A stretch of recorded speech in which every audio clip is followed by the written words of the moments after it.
أيها المخلدون للدماء الحمراء، لدماء الشهادة والتضحية، ما عسى الكلمة أن تصف بل أن تحيط بعطاء الشهادة وعطاء الدم العراقي لشبابنا المضحي.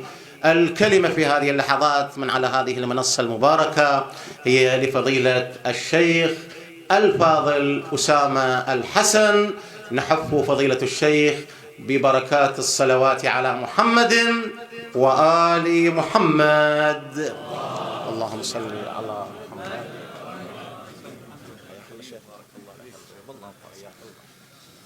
أعوذ بالله السميع العليم من الشيطان الرجيم. بسم الله الرحمن الرحيم، والحمد لله رب العالمين، والصلاة والسلام على أشرف الخلق أجمعين أبي القاسم محمد. اللهم صل على محمد وعلى أهل بيته الطيبين الطاهرين المعصومين المنتجبين الذين أذهب الله عنهم الرجس أهل البيت وطهرهم تطهيرا.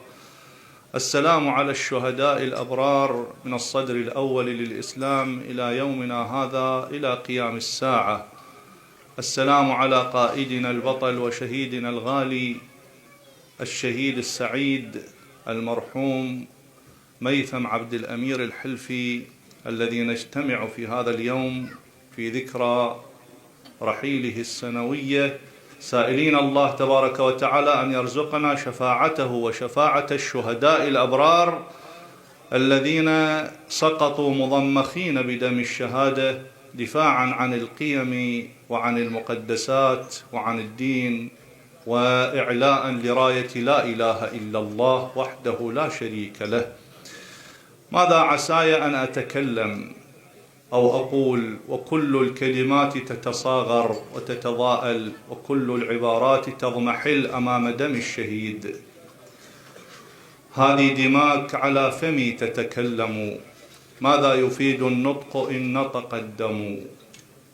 إذا أردنا أن نتكلم عن الشهيد فلا بد من واحدة من اثنتين: إما أن يأتي معصوم يتكلم عن الشهيد، مو أنا وأمثالي، أو يرجع لنا شهيد من الآخرة يتكلم عن الشهيد. أما أنا وأمثالي لا نستطيع أن نتكلم عن الشهيد أبدا.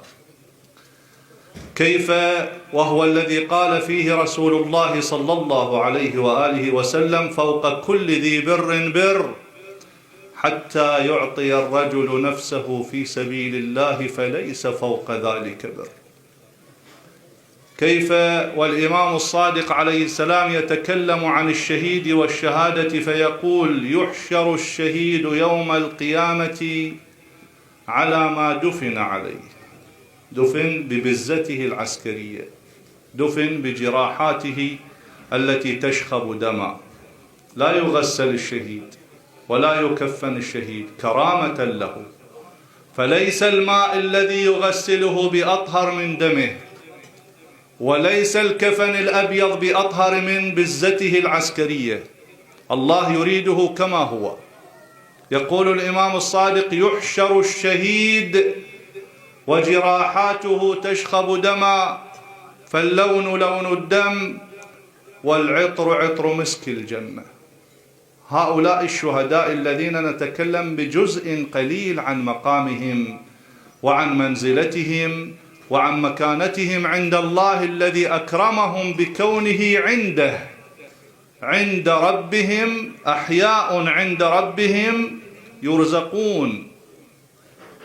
خصوصا الذي يجعل الشهادة في أعلى قمم الشهادة هو أن يختار طريق الشهادة بمحض اختياره، أن يختار القتل في سبيل الله بمحض اختياره، وهذا يزيدها عبقا وعطاء ونورا وكرامة وجلالة، لأنه لا يريد طريق الذل. وإياك أن تشري الحياة بذلة، هي الموت والموت المريح وجود، وليس فقيدا من يموت بعزة، وكل فتى بالذل عاش فقيد.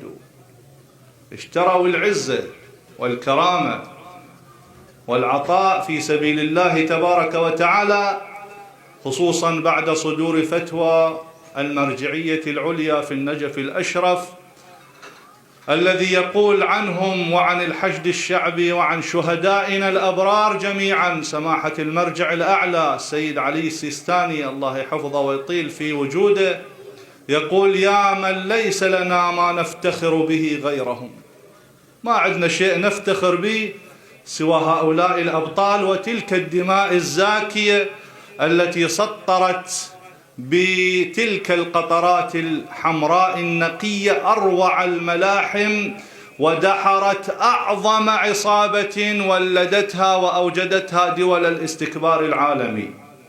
لا تتصور داعش وليدة دولة ضعيفة، لا، داعش وليدة الاستكبار العالمي والأموال الخليجية الطائلة. كان مقرر أن تبقى في العراق لأكثر من عشرات السنين، بما دراسة لما يحويه العراق من ضعف في كل آلياته وعدم سبق وعدم تقدم، لكن فتوى المرجعية وأرواح الأبطال والشباب وشهداء